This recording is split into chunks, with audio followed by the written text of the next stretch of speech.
hardest thing about being a fireman, to me, being away from my family. When I first got on as a career guy, I've only had one child, and now I have two, which isn't any easier, but I'm away 36 hours at a time. And by the time I get home in the evening time, you know, you don't have many hours to see your kids before you have to go to bed and wake up and do it all over again. I wish that it was to the point where I can only work one job, which I knew as being a fireman in a career, you'd have to work two jobs. One day, I won't have to work two jobs, hopefully, but as of right now, I have to work two jobs to support my family as a fireman, and they support me also. You have to have a strong relationship with your family, and they tend to understand. They deal with the problems just like you do. We take a lot of time away from our family to help others. That's what a lot of people don't understand about this profession. A lot of times, I know like myself, I'm going away from home 36 hours at a time before I get to see my family. 24 hours at the fire department I work at, and then 12 hours here where I work part-time at. So there's a lot of time that way, you know, you don't get to see your kids grow up, you know, as much as somebody who normally worked a 8 to 5 job, who's home every night, Monday through Friday, who has every weekend with their kids. We don't have that. We only work 10 days a month, but there's 10 days a month, that's 24 hours at a time, whether it's nights, weekends, you know, whatever, we're gone. So, that's the biggest thing. We're away from our family way too much, but we do it because we love to do it, and our families understand that. Having to attend a funeral of a fallen firefighter. No one in our department, but the local departments have lost, and it's been several times, more than I like to count, and that's probably the worst. The human mind can only take so much tragedy. And you have to put that out of your mind or you'll go crazy. You know, we see so much destruction, so much death, where you have to find avenues to deal with it.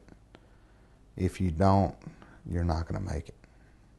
So you just push this stuff out of your mind to the best of your ability, and you move forward.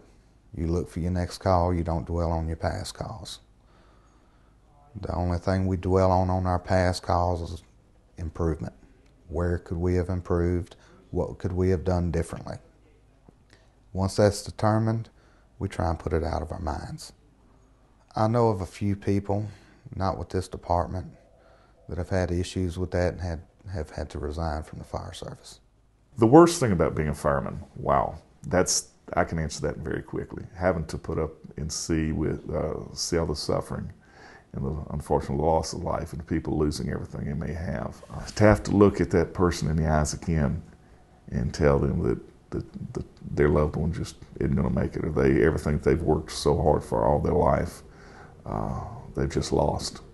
The tragedy, the downside of what we do, that's probably the worst thing about being a fireman, because in many cases, at an accident scene or in a fire or some type of emergency, we're the first ones that they see. And you get there and you want to help so badly. You want to try to be able to do what you've trained and prepared for so long, and there's nothing you can do. And to have to look at that mother and tell them that your child hasn't made it, or to look at that father who's trying to provide for his family and struggling to make ends meet, and tell him he's lost everything, that he no longer has a home, he no longer has his vehicle, he no longer has clothes for his kids, that's rough. That's really rough. 11 years ago, there was no such thing, or if there was, it wasn't as prevalent as it is now, called critical incident stress debriefing, where they'll actually send some guys who are actually trained in dealing with that to the station and talking to you about the call that you had. And that really got big after 9/11. And that's what they do now. If you have a bad call, they'll send 3 or 4 guys who've been through that training to help you deal with the stress, and everybody sits around and talks about what they've done during that certain type of call. But the main thing we stress to each other is there's nothing more we could have done. And that's the hardest part. When you get a rookie or a young fireman on a truck, they don't understand that. And that's what you have to explain to those guys, man. You do what you're supposed to do, and there's no more you can do other than that.